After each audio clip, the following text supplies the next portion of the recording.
Thank you, Deputy Speaker, and I am very pleased to rise in support of this bill before the House of Representatives today, the Nature Repair Market Bill.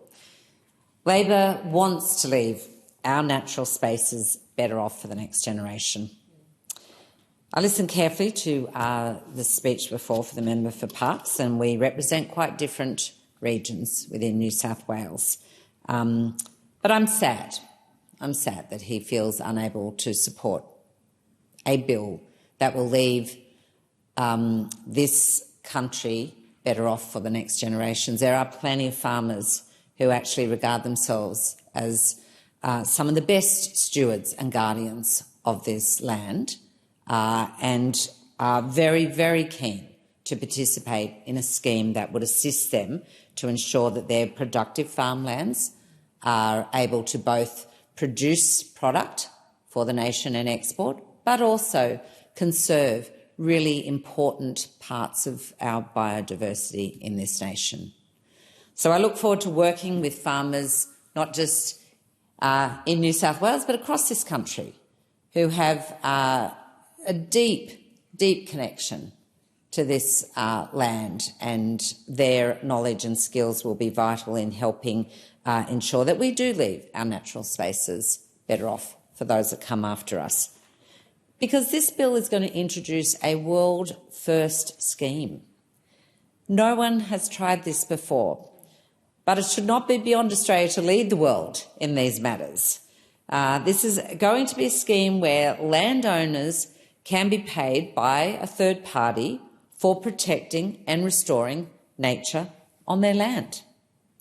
We're supporting farmers and First Nations communities who, of course, are significant landholders in this nation too, to do the things like replanting vital stretches of koala habitat, repairing damaged riverbeds, or removing invasive species.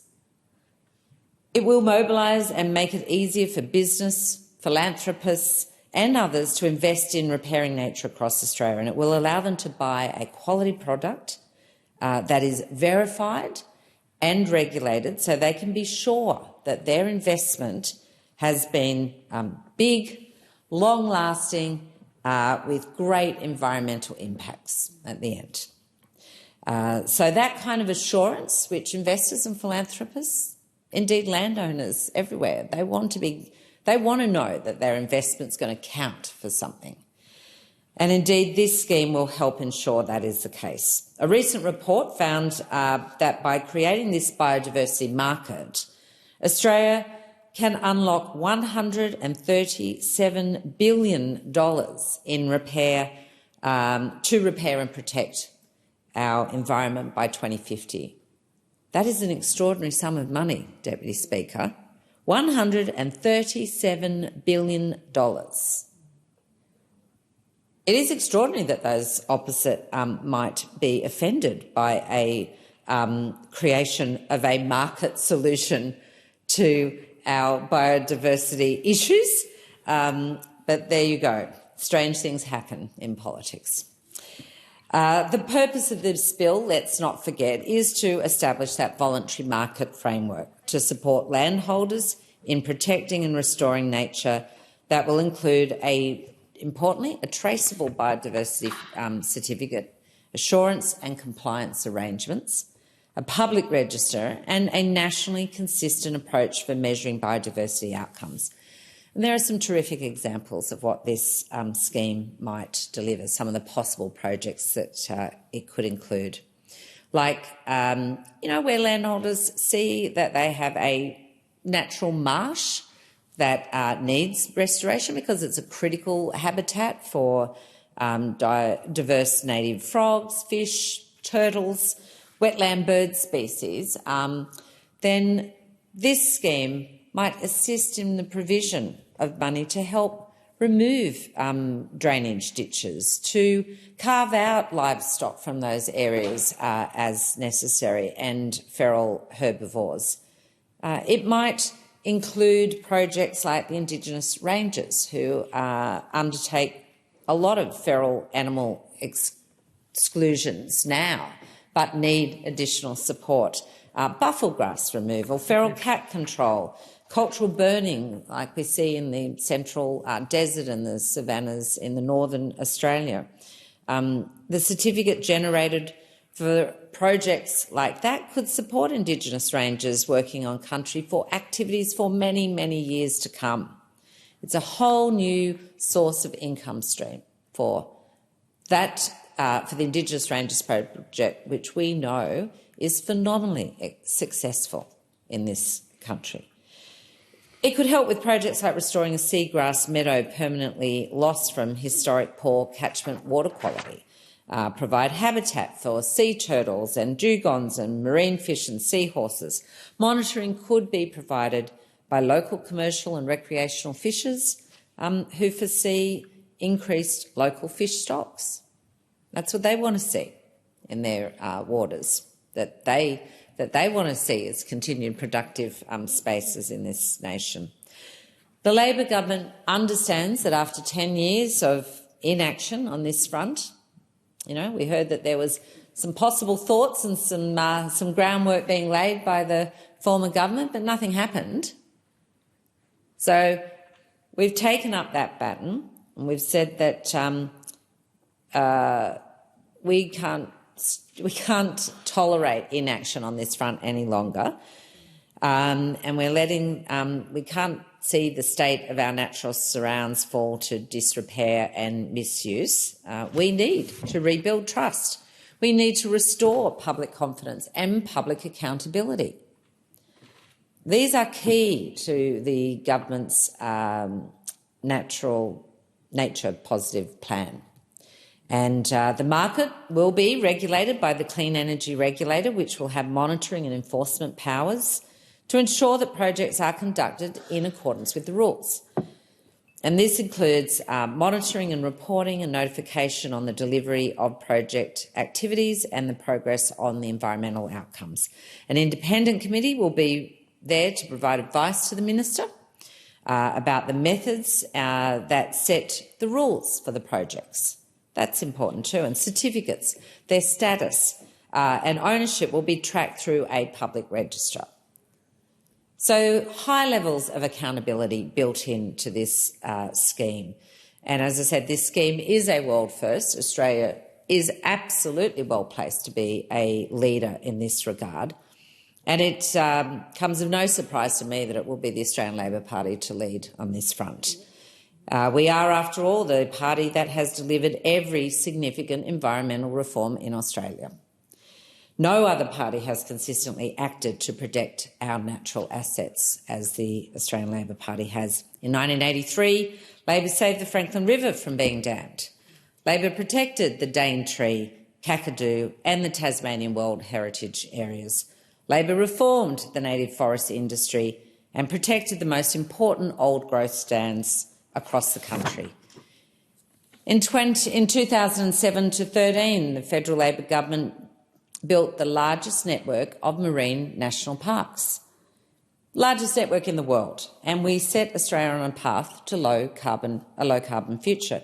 We protected 170,000 hectares of Tasmania's forests as World Heritage and halted the super trawler.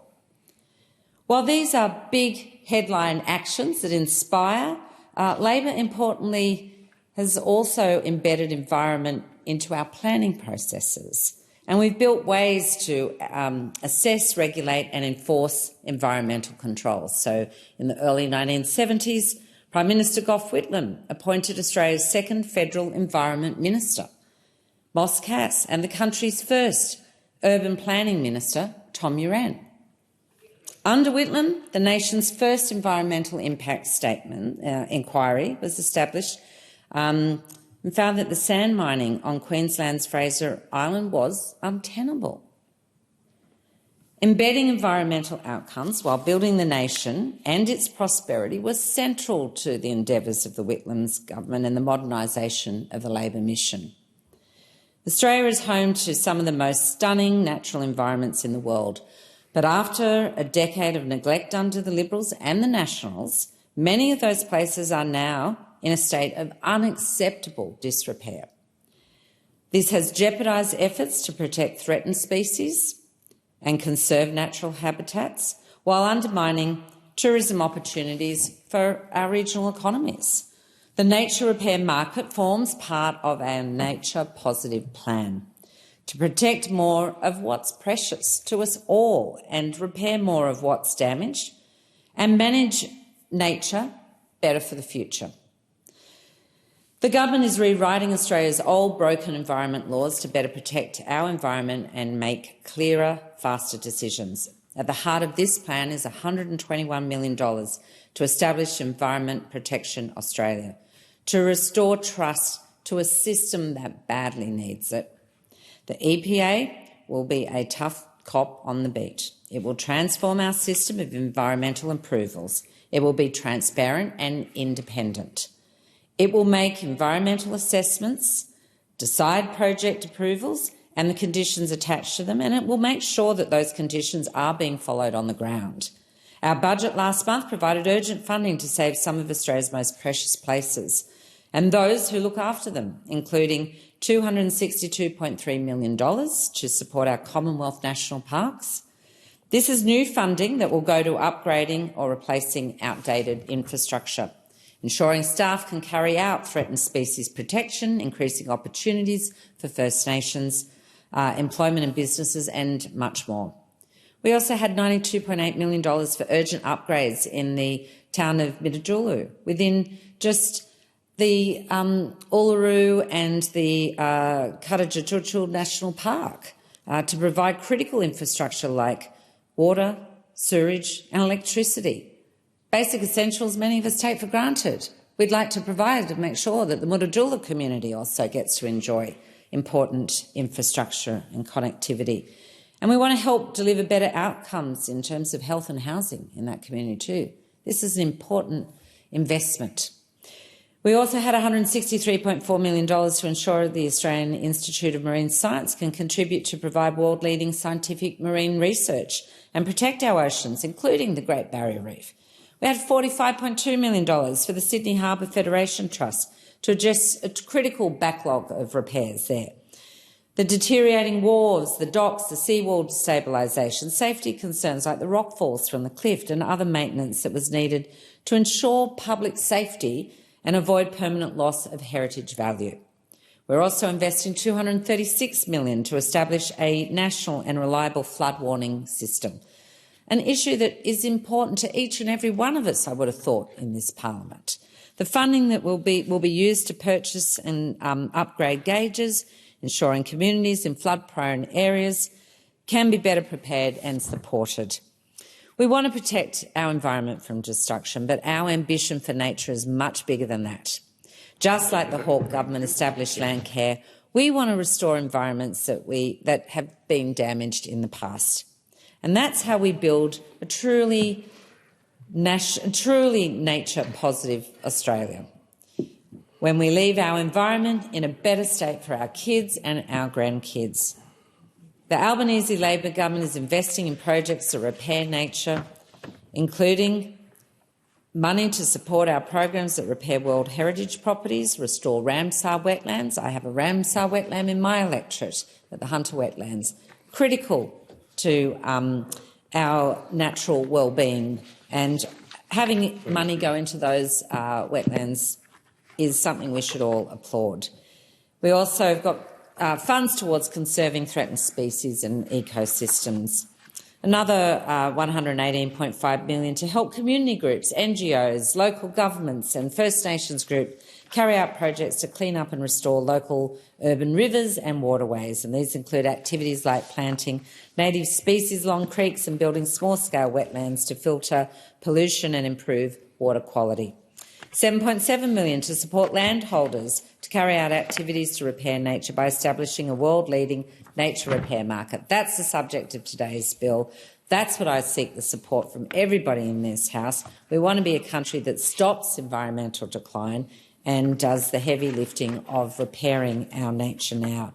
I ask everyone to join the government in this ambitious goal, and it's, as I said, it should not be beyond the Australian government to do so.